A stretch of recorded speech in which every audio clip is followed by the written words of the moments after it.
Sir, Bihar में जिस तरीके से आरआरबी एनटीपीसी रिजल्ट को लेकर के छात्र सड़क पे नजर आए बीते दिनों, क्या लग रहा है कि आंदोलन खत्म हो गया या ऊपर से दबाव? आंदोलन कोई खत्म नहीं हुआ है। जिस बेरोजगारी के मुद्दे को लेकर के हम लोगों ने बिहार में अभियान छेड़ा था चुनाव के दौरान, और हम लोगों ने पार्टी ने ऐलान भी किया था कि बेरोजगारी को लेकर के एक बड़ी रैली हम लोग बुलाएंगे। तो ये तो बेरोजगारी का ही मसला है, और रेलवे को तो लगातार लोग प्राइवेटाइज कर रहे हैं। आरक्षण का भी सवाल उठेगा, क्योंकि प्राइवेट सेक्टर में आरक्षण भी नहीं है, वो अलग विषय है। लेकिन जब रेल मंत्री जी कह रहे थे कि 1,25,00,000 आवेदन प्राप्त हुए हैं, इतनी बड़ी संख्या है, तो वो क्या कहना चाह रहे थे? वो तो यही बता रहे थे कि बाप रे बाप, ये हालत देश में होगी कि इतनी ज़्यादा बेरोजगारी बढ़ गई है पूरे देश में।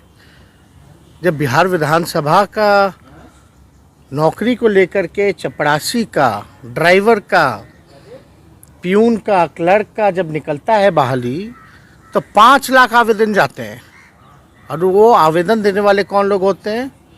MBBS किए हुए, इंजीनियरिंग किए हुए। बताइए, जो MBBS किया हुआ, इंजीनियर पढ़ा लिखा, वो आवेदन दे रहा है चपरासी की नौकरी में 5 लाख की संख्या में, जहां 200 पद खाली हैं।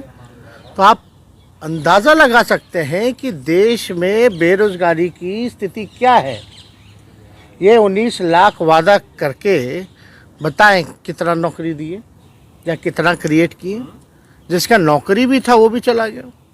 2014 में था कि भाई 1 साल में 2-2 करोड़ लोगों को रोज़गार मिलेगा, कहाँ है?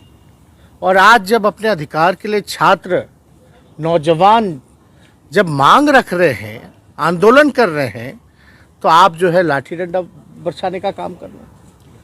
तो ये तो जो लड़ाई है, इसमें हमारे पूरे संपर्क हम क्योंकि थे नहीं, लेकिन जानकारी थी। हम लोगों ने राष्ट्रीय अध्यक्ष जी के निर्देशानुसार हमने खुद जगदा बाबू से बात करके बोला कि आप ऐलान कीजिए, हम लोग का राष्ट्रीय जनता दल समर्थन करेगा। जगदा बाबू जी ने प्रेस कॉन्फ्रेंस भी किया था इसको लेकर के, और हमारा समर्थन भी रहा। लेकिन ये 1-2 दिन की बात नहीं है ना। और हम लोग जो चीज़ को लेकर के आंदोलन नहीं, बल्कि गांधी मैदान में महारैला, बेरोजगारी महारैला जो करने वाले हैं जी, तो ये तो उसी का पार्ट है। लेकिन इतना तो असली लड़ाई प्रदर्शन अचानक बंद हो गया सर। नहीं, बंद नहीं हुआ है। बंद जो भी कारण हो, बेरोजगारी खत्म हो गई क्या?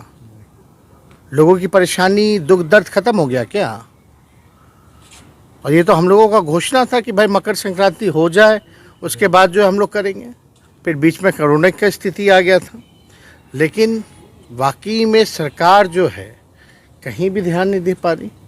खान सर के ऊपर छात्रों पे, कई छात्रों पे भी FIR हुआ है। अब FIR हुआ है, हम लोगों पे भी तो हुआ है। अगर आपको अधिकार पाना है, इस तानाशाही जो लोग बैठे हैं सरकारों में, तो वो तो आपके ऊपर मुकदमा करेंगे, आपको दबाएंगे, आपको कमज़ोर करने का प्रयास करेंगे, मजबूर करेंगे। लेकिन नौजवानों ने हमेशा से संघर्ष किया है, और जब भी संघर्ष किया है तो उसका परिणाम उनके पक्ष में रहा है। तो मुकदमों वगैरह से कौन डरता है? जो लोग इमरजेंसी के टाइम में भी कई बड़े बड़े उस समय जितने नौजवान थे, सब लोग जेल गए, मुकदमा गया जी। लेकिन जीत किसकी हुई? तो ये नहीं भूलना चाहिए। केस मुकदमे से डरना होता तो आज हम लोग घर पे छुप के बैठे होते, ना कि बीजेपी और RSS और जो मुख्यमंत्री हैं, जो तानाशाह रवैया अपनाते हैं नीतीश कुमार जी, उनके प्रति खुल के लड़ते। रेल मंत्री ने कहा है कि कमेटी गठित किया गया है, रिपोर्ट दिया जाएगा। अरे तो क्या लग रहा है इससे मतलब होगा? सब आई वॉश है भैया। रेल मंत्री, अब रेल मंत्री कहाँ रहे? असली रेल मंत्री तो कोई और है। पूरा बिक गया रेल।